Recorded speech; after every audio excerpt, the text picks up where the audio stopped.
केजरीवाल जी एक गाना गाते थे, आपको याद होगा, इंसान का इंसान से हो भाईचारा, यही है पैगाम हमारा। केजरीवाल जी से निरंतर 6 महीने से मैं पूछ रहा हूं, वो गाना आप भूल गए या वो पन्ना फट गया? तो सेकुलर प्लेटफॉर्म पर गले फाड़ कर बोलने वाले संजय सिंह की बात मैं बताता हूं कि दंगा प्रभावित क्षेत्रों का आज तक उन्होंने दौरा नहीं किया। यही अमानतुल्लाह खान, यहां से टीम जाती है पूरी झारखंड तबरेज अंसारी के घर पर, और तबरेज अंसारी की विधवा को 25 लाख रुपए इन 3 महीनों में वक्फ बोर्ड की जो मस्जिदें हैं उसके जो इमाम हैं उनके तनख्वाह रुके हुए थे। दोस्तों नमस्कार, मेरा नाम शिवम चतुर्वेदी और आप सब लोग देख रहे हैं हिंद वॉइस चैनल। दोस्तों आज एक बार फिर हमारे साथ हाफिज़ गुलाम सरवर जी मौजूद हैं और देश के जो स्थिति चल रही है इस समय पे, देश के जो तत्कालीन हालत चल रहे हैं, इन सब चीज़ों पे बात करने के लिए। तो सबसे पहले हाफिज़ गुलाम सरवर जी इस चीज़ पे बात कर लेते हैं कि देश में जो लॉकडाउन के बाद जो इकोनॉमिक की स्थिति पैदा हुई और जो आम जनता परेशान होना शुरू हुई, उसके बाद सरकार का क्या रवैया होना चाहिए था और सरकार की क्या रवैया निकल के सामने आ रहा है। हम लोग देख रहे हैं कि पेट्रोल के दाम हर दिन बढ़ रहे हैं। आज ये हालत हो गई है कि पेट्रोल और डीजल के दाम दोनों समान हो गए हैं और कल की रिपोर्ट के मुताबिक तो डीजल के दाम ज़्यादा भी हो गए हैं। तो किस तरह से आप देख रहे हैं इसे? देखिए, लॉकडाउन के प्रथम चरण में आदरणीय प्रधानमंत्री जी ने देश को आश्वस्त किया था, विश्वास दिलाया था, यकीन दिलाया था कि देशवासियों आपको किसी भी प्रकार से विचलित होने, घबराने की आवश्यकता नहीं है। आप सरकार का सहयोग करते रहें और नियमों का पालन करते रहें, आपकी तमाम कठिनाइयों को सरकार दूर करती रहेगी। देश के लोगों ने प्रधानमंत्री जी के इस आह्वान पर पूरी तरह से मुत्तहिद होकर, गोलबंद होकर अमल किया जी। और जितने दिनों तक प्रधानमंत्री जी ने कहा, लोगों ने उसका पालन किया, कभी उल्लंघन नहीं हुआ, सिवाय सरकार की उन पॉलिसियों का जिन पॉलिसियों से प्रवासी मजदूर इफेक्टेड थे। उसमें प्रवासी मजदूरों ने जो है सरकार के आश्वासन के बाद भी वो विश्वास नहीं कर सके उन पर। अब उसमें जो सरकार की कमियां हैं वो पिछले दिनों इस पर बहस बहुत देश में हो चुकी है और विपक्षी पार्टियों की जिम्मेदारी है कि वो इस पर और भी बहस कर सकते हैं, अभी गुंजाइश है। लेकिन उसके बाद लॉकडाउन में जब जनता बिल्कुल लॉक हो गई, तब सरकार ने पर्दे के पीछे से जो खेल खेलना शुरू किया, विशेषकर दिल्ली की बात यदि करें तो दिल्ली में तो ऐसा लगा कि राज्य सरकार और केंद्र सरकार की सहमति और सामंजस्य या गठबंधन से, तो रजामंदी से जन भावनाओं से खेलने का काम शुरू किया गया। ये विकल्प के रूप में लाया गया था दिल्ली सरकार को, बिल्कुल बड़ी आशाओं उम्मीदों। लेकिन अब ऐसा देखने में लगता है कि विकल्प के रूप में तो दिल्ली सरकार को लाया गया था, लेकिन जिस तरह से जो भूमिका पिछले 5 साल में आम आदमी पार्टी ने दिखाई, अब उससे वो बिल्कुल विपरीत दिखाई पड़ती है। अब ऐसा लगता है जैसे ये केंद्र सरकार के सामंजस्य से चल रही है। पिछले 5 साल की जो सरकार चली थी उसमें 2-4 बार टकराव की बात आई, बिल्कुल, लेकिन चुनाव से पहले दोनों में अंडरस्टैंडिंग हो चुकी थी, जिसकी भनक आम मतदाताओं को नहीं लगी और एक माहौल तैयार किया गया जिससे उस परिदृश्य कांग्रेस को बाहर किया गया। असल उद्देश्य ये था कि ऐसा वातावरण बनाया जाए कि फिर आमने सामने आप और भाजपा हो, कांग्रेस की कोई भूमिका नहीं हो। और वैसा ही दिल्ली चुनाव में हुआ, कांग्रेस जो है भूमिका से बाहर हो गई और चुनाव केजरीवाल जी जीत गए। जीतने के बाद जो लोग जश्न मना रहे थे वो आज सर पटक के रो रहे हैं, आज वो माथा पीट रहे हैं, अपनी गलती मान रहे हैं। ये केवल पेट्रोल और डीजल की बात नहीं, केवल महंगाई की बात नहीं है, केवल सुविधाओं की बात नहीं है, बल्कि इससे बड़ी बात ये है कि जो सामाजिक समरसता की बात हम करते थे, जो गंगा जमनी तहजीब की बात हम करते थे, जो मुस्लिम हिंदू भाईचारे की बात हम करते थे। लगता था कि चाहे वो 15 साल का कांग्रेस का काल हो दिल्ली के अंदर, चाहे इसके पहले 5 साल का आम आदमी पार्टी का, जो सचमंजस एक हारमोनी जनरेट थी हिंदू और मुस्लिम के बीच में दिल्ली के अंदर, ऐसा लगता था कि जैसे बाहर कुछ भी हो सकता है और जगहों पे कुछ हो सकता है, उत्तर प्रदेश, बिहार, बंगाल जैसों में कुछ दंगा फसाद हो सकता है, लेकिन दिल्ली जैसी जगह पे ये चीज़ नहीं होगा। लेकिन उसको भी केंद्र सरकार और ये अब की आम आदमी पार्टी मिलके उसको भी ध्वस्त। बिल्कुल, आपने ये बात कही और यही तमाम लोगों का मानना था कि दिल्ली में जो वातावरण बना था, खास करके शीला दीक्षित के समय में, इतना भाईचारा यहाँ था। यहाँ सब लोग ये समझते थे, हाँ एक चीज यहाँ सिर्फ होता था, जैसे बिहारी हैं, हाँ। यूपी के हैं, क्षेत्रवाद का असर कहीं कहीं दिखता था, लेकिन धर्म और जाति नहीं दिखती निरपेक्षता में हाँ दिक्कत थी। तो क्षेत्रवाद तो दिख जाता था कि ये बिहारी है, वो भी पॉलिटिकल ग्राउंड पर नहीं पॉलिटिकल लगता था कि हाँ कहीं बिहारियों का मोहल्ला है, कहीं यूपी। अब बिहारियों की जब बात आती थी तो बिहारी कौन? हिंदू, मुस्लिम, सिख, ईसाई, जैन, पारसी, अगड़ा, पिछड़ा, ब्राह्मण, सब बिहारी एक, सब बिहारी एक, ठीक है। अदर स्टेट की बात आती थी तो कौन? सब एक। लेकिन अब हाँ, अब क्या हो गया? कैटेगराइजेशन कर दिया। अब तो उत्तर प्रदेश के भी हैं तो खंड खंड खंड में ये अपर कास्ट के हैं, ये लोअर कास्ट के हैं, ये मुस्लिम है जी, ये फलां है जी। ये सब इन दोनों दलों के प्रयास से संभव हुआ है और इन्होंने इस पर खूब मेहनत की है, ये भी मैं बता दूं।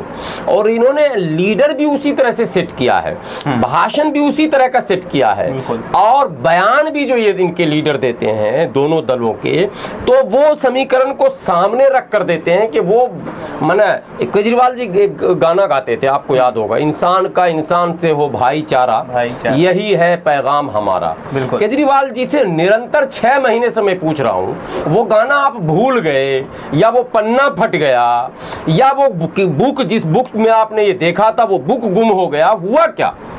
आपको यही गाना उस दिन फरवरी में गाना चाहिए, 23, 24, 25 फरवरी को, जब दिल्ली जल रहा था। सही बात। लेकिन केजरीवाल जी के जो मौन धारण उन्होंने किया है, मनमोहन सिंह जी के बारे में लोग कहते थे मौनी बाबा। अच्छा, ये तो बहुत साधारण सी बात है कि जिस समय दिल्ली जल रही थी, जो एक सॉफ्ट रवैया यहाँ की राज्य सरकार का दिखा, मतलब ये सब कुछ छोड़ दिए थे कि भाई लॉ एंड ऑर्डर मेरे हाथ में नहीं है, कुछ भी मेरे हाथ में नहीं है, मैं कुछ नहीं कर सकता, जो जैसे चल रहा है वैसे चलता रहेगा। 500 रुपए का माइक तो उनके हाथ में था, बिल्कुल, वो खरीद के निकल जाते, गाड़ी तो सरकारी उनके पास थी, उनके बॉडीगार्ड तो उनके पास थे, वो वही गाना गाते हुए घूम जाते, इंसान का इंसान से हो भाईचारा, जिस गाने को पूरी दिल्ली में गाया इन्होंने। एक भी नेता, चाहे मैं मुख्यमंत्री अरविंद केजरीवाल की बात करूं, चाहे उप मुख्यमंत्री मनीष सिसोदिया की बात करूं, किसी ने गोपाल राय हो या कोई भी हो, वहां जाने की बात छोड़िए, किसी ने इन चीजों का जिक्र भी नहीं किया। अरे साहब, आपको उससे मैं एक बात बताऊं, इन्होंने संजय सिंह को रख रखा है, एक सेक्शन बांट लिया इन्होंने भाजपा की तरह। जैसे आप देखेंगे मुस्लिम इश्यूज पर जब टीवी में डिबेट होगा तो भाजपा शहनवाज हुसैन को भेजती है। आपने ये एनालिसिस किया होगा, वो सेक्शन बटा हुआ है, मुसलमानों के विषय में तुम ही झेलो।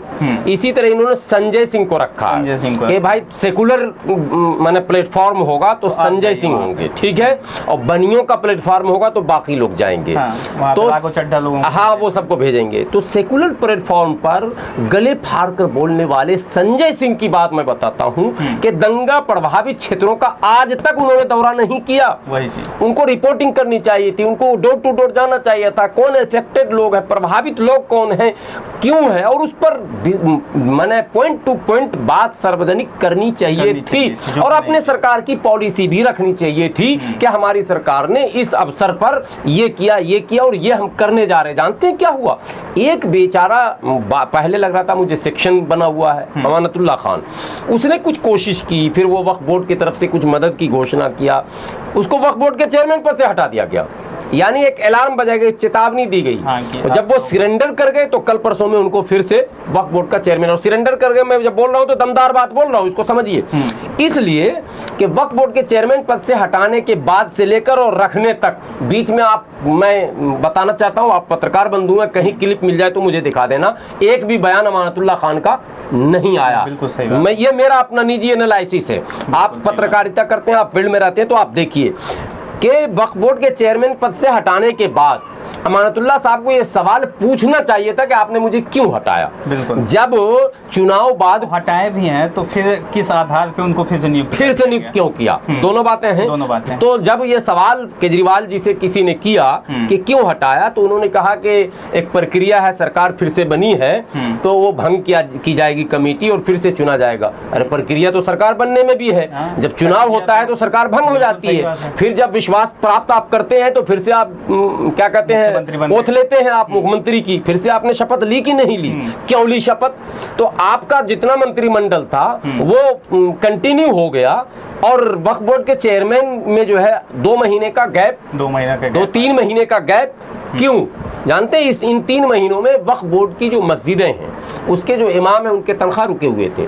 वक्फ बोर्ड ने जो ऐलानात पहले कर रखे थे वो सारे ऐलानात रुके हुए थे, अटके हुए थे, कोई काम नहीं हुआ। तो मुझे लगता है कि अब काम नहीं हो पाएगा, ये मेरी शंका है, क्योंकि अब हमें लगता है कि शायद अमानतुल्लाह खान साहब और केजरीवाल जी से समझौते के रूप में फिर से ये दिया गया है कि भाई तुम ही रहोगे, लेकिन तुम जिस रास्ते पर चल रहे हो वो हमें बर्दाश्त नहीं है आइंदा इसका। और वो महीने 2 महीने में पता चल जाएगा, क्योंकि अमानतुल्लाह खान का जो तेवर, जो क्लेवर, जो अंदाज, जो बयान रहता था चेयरमैन रहते हुए, अगर वो फिर से दोबारा शुरू हो गया तब तो कुछ और इसका अर्थ निकाला जाएगा। लेकिन मुझे लगता है कि नहीं, समझौते के तहत फिर से बनाया गया। शिवम जी, आपको एक ऐतिहासिक बात बताऊं, बहुत चर्चित लिंचिंग थी झारखंड की, तबरेज अंसारी की मॉब लिंचिंग, बहुत उसमें हंगामे हुए थे। आपको याद भी होगा, आप जंतर मंतर पर आपने कवरेज भी किया था, धरना प्रदर्शन। यही अमानतुल्लाह खान और यही आम आदमी पार्टी की सरकार, कोई दूसरा कोई नहीं। केजरीवाल मुख्यमंत्री हैं, मनीष सिसोदिया, पूरा मंत्रिमंडल सेम है। बिल्कुल। यही अमानतुल्लाह खान, यहाँ से टीम जाती है पूरी झारखंड तबरेज अंसारी के घर पर, और तबरेज अंसारी की विधवा को 25 लाख रुपए वक्फ बोर्ड, दिल्ली वक्फ बोर्ड, जबकि झारखंड में भी वक्फ बोर्ड है, बिहार में भी वक्फ बोर्ड, दिल्ली वक्फ बोर्ड की तरफ से आर्थिक सहयोग दिया जाता है। तबरेज अंसारी की लिंचिंग और उसके बाद से होने वाली लिंचिंग में क्या अंतर है ये बताया जाए। एक दूसरी बात है, तबरेज अंसारी झारखंड का, अमानतुल्लाह खान मूल रूप से उत्तर प्रदेश के रहने वाले हैं। बिहार के काफी लोग यहाँ रहते हैं। राजस्थान का वो हल्का जिसको आप मेवात कहते हैं, वो बिल्कुल दिल्ली को प्रभावित करता है सामाजिक दृष्टि से। इन सब क्षेत्रों में जो लिंचिंग की घटना घटी है, हाल फिलहाल में उत्तर प्रदेश में जो घटना घटी है, आप बताइए अमानतुल्लाह खान साहब का कोई बयान, वक्फ बोर्ड से कोई आर्थिक सहयोग, कुछ नहीं। फर्क तो समझ में आ गई ना बात। बिल्कुल। और पूरे व्यूअर, मैं कहता हूँ व्यूअर इसको समझें, क्योंकि आपके चैनल में जो लोग माने देखते हैं आपके चैनल को, आपके व्यूअर समझदार हैं इसको, और इसको, इस बात को माने गंभीरता से लेते हुए इसको आगे तक इस पर डिस्कशन होना चाहिए कि आखिर क्या कारण रहा कि वही अमानतुल्लाह खान है और वही वक्फ बोर्ड है, उनके पास संपत्ति की कमी नहीं है, आय का स्रोत वही है। आप झारखंड जाकर 25 लाख रुपए का आर्थिक सहयोग दे सकते हैं अगर तबरेज अंसारी लिंचिंग में, तो अन्य लिंचिंग में जो उत्तर प्रदेश में विशेषकर अभी हाल फिलहाल में 3-4 घटनाएं हो गई। अभी तो सहारनपुर में कल परसों आपके चैनल ने ही दिखाया उसको साहब, सहारनपुर की घटना और दिन दहाड़े हो गई। बिल्कुल समझ रहे। तो इस पर तो कोई न बयान, न कोई आर्थिक सहयोग, न कहीं से कोई मदद। अच्छा, चुप्पी साधे हुए। अमानतुल्लाह खान जो हैं, जब दिल्ली में दंगे हुए, दिल्ली में जब मुस्लिमों को पीटा गया, सड़कों पे पुलिस द्वारा पीट के मारा गया, तो उस पे भी उनका कुछ खास बयान, कुछ कड़ा रवैया निकल के सामने। मैं बता रहा हूँ, दंगे के शुरुआत में इन्होंने भाग दौड़ किया, ठीक है, एलजी के हाउस पे गए, वो सब वीडियोस वगैरह वायरल हुए, लेकिन ज्यों-ज्यों दंगा जोर पकड़ा 36 घंटे तक दिल्ली में कंटिन्यू मामला रहा। उस 36 घंटे में 12-13 घंटे तक अमानतुल्लाह एक्टिव रहे, उसके बाद अमानतुल्लाह बैक हुए। इसका मतलब केजरीवाल का दबाव था।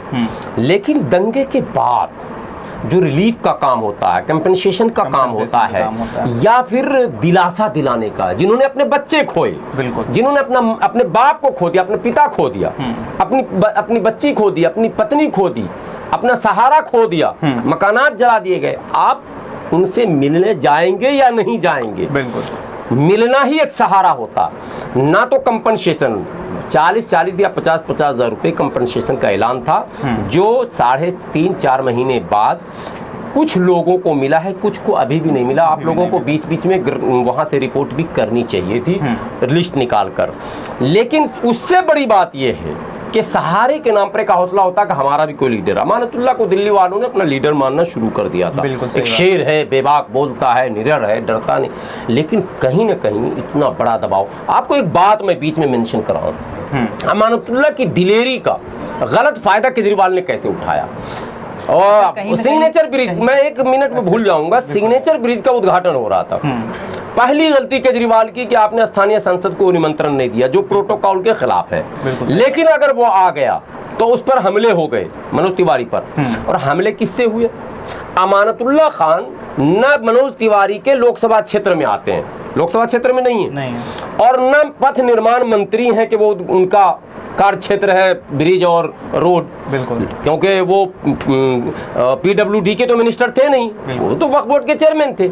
लेकिन सबसे पहला जो हमला होता है वो अमानतुल्लाह के हाथों से तिवारी जी पर करवाया जाता है, मनोज तिवारी पर। वो सीन आप लोगों ने देखा होगा, जानता है जी, धक्का मुक्की। क्यों? इससे पहले एक आईएएस पर हमला होता है और 2 विधायक जेल में जाते हैं, एक अमानतुल्लाह खान, दूसरा प्रकाश जारवाल। और आज प्रकाश जारवाल फिर वापस जेल में है, ये आपको पता है या नहीं है, हत्या के आरोप में। ये गेम हो रहा है, गेम किया मुस्लिमों और दलितों के साथ। प्रकाश जारवाल को फंसा दिया आईएएस की पिटाई में। कोई भी सरकार का चीफ सेक्रेटरी है, वो आईएएस रैंक का है, उसकी आप पिटाई कर रहे हैं, गाली बक रहे हैं, वो वीडियो वायरल हो रहा है, आप पे मुकदमे हो रहे हैं, आप जेल जा रहे हैं। मेरा ये सवाल अमानतुल्लाह खान साहब से है कि क्या जरूरत पड़ी आपको कि आप वो चीफ सेक्रेटरी को पीट रहे हैं? क्या जरूरत पड़ी आपको कि आप एक विपक्ष के मजबूत सांसद को पीट रहे हैं जिससे आपका कोई लेना देना? मनोज तिवारी से आपका क्या लेना देना था?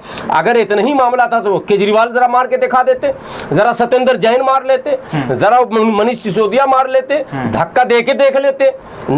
इस्तेमाल करवाया। तो यूज एंड थ्रो की पॉलिसी जो चलती आ रही थी, उस पर केजरीवाल एक परिपक्व नेता बनकर उभर कर आए हैं। तो मतलब अगर ये कहा जाए कि अब जो आम आदमी पार्टी, अब की जो नई आम आदमी पार्टी निकल के सामने आ रही है, इसको सेकंड बीजेपी कहा जाए तो कुछ गलत नहीं? बिल्कुल गलत नहीं है, बिल्कुल गलत नहीं है, बल्कि ये कहा जाए कि प्रोडक्ट वही है, मटेरियल वही है, कोई इसमें कमी नहीं है। आपने मिठाई की दुकान पर देखा होगा, मिठाइयाँ बनती है ना, उस पर अलग अलग रंग के वो तबक बोलते हैं हम लोग, सोने का तबक, चांदी का तबक, उस पर कवर लगाया जाता है। ये सिर्फ तबक अलग है, ये आम आदमी पार्टी है, ये भाजपा है, तबक है सिर्फ, यानी कि इधर सफेद झंडा और इधर बस वही तबक अलग है। खाएंगे तो एकदम सेम क्वालिटी सेम ये साहब। तो दोस्तों ये खास बातचीत थी हाफिज गुलाम सरवर जी के साथ। आपकी राय क्या है इस वीडियो को देखने के बाद, उसको कमेंट बॉक्स में बताएं।